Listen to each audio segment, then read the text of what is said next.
From the PEP Radio Newsroom, this is the evening news blast. LGBTQ Nation is reporting officials censored 6,588 books from public and school libraries last year, an all-time high since 1990, according to a recent report from the American Library Association. The report revealed that among the 111 most frequently challenged by pressure groups, government officials, and decision makers, at least 3 were frequently banned LGBTQ plus books for teens and young adults.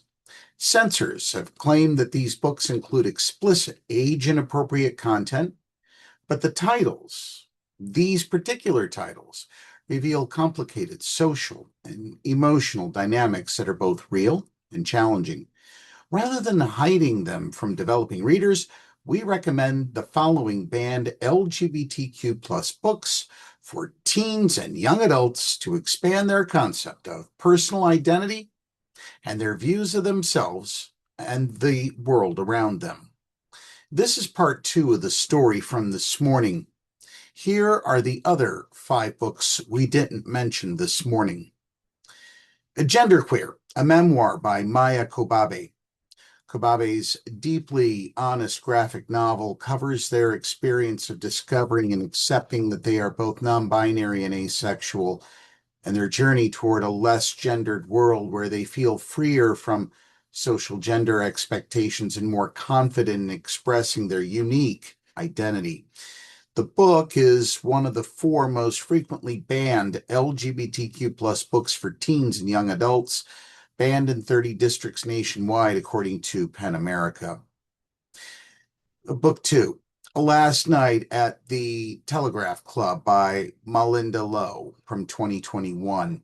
A 17-year-old Chinese-American girl named Lily Hu lives with her family in San Francisco's Chinatown in 1954, navigating the repressive and xenophobic climate of the McCarthy Red Scare era, while also finding a sense of community, self-discovery, and new love at a local lesbian bar called the Telegraph Club.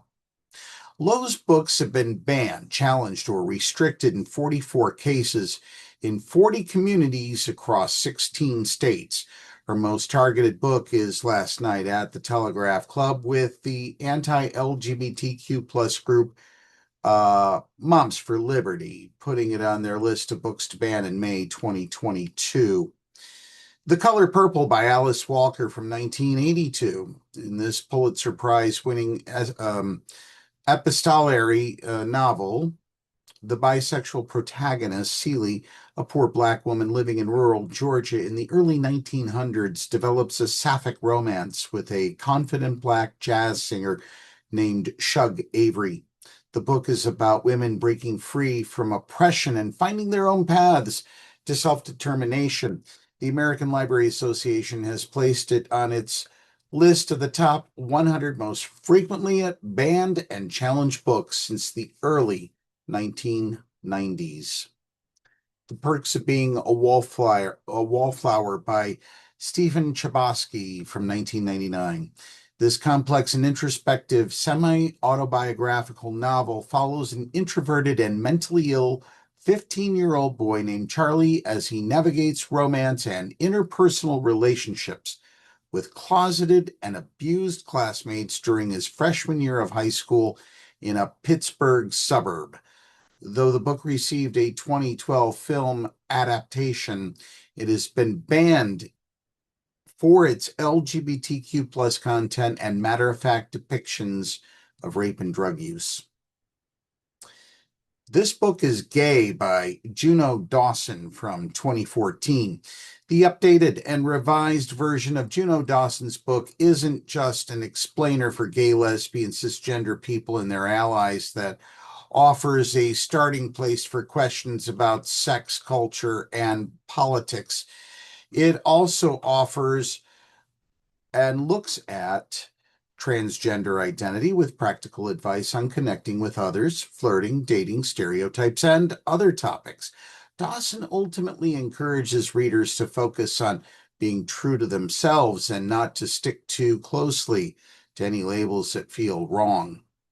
In 2023, Sarah Bonner, an award-winning eighth grade English teacher in Illinois quit her job after her parents reported her to the police for offering the book to her students. It's important to defend LGBTQ plus inclusive books. In February, U.S. Representative Mary Miller, the Republican from Illinois, introduced a resolution withholding federal funds from institutions that offer sexually oriented material, such as anything that includes any depiction, description, or simulation of sexually explicit conduct, or involves gender dysphoria or transgenderism. Does that include the Bible? Because all that stuff it's in the Bible. Yeah. So should we be banning that too? Just curious. If passed, it would effectively ban LGBTQ plus books from public schools, as well as federally funded sex education programs, clubs, and support groups.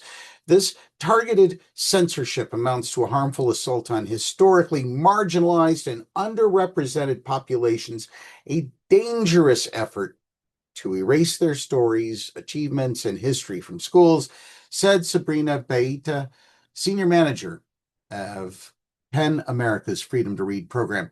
That is, it's worth standing up for banned LGBTQ plus books for teens and young adults, not only because they offer a place for young queer people to see themselves represented in literature, but also because they provide an accurate picture of the complex human experience in our richly diverse world.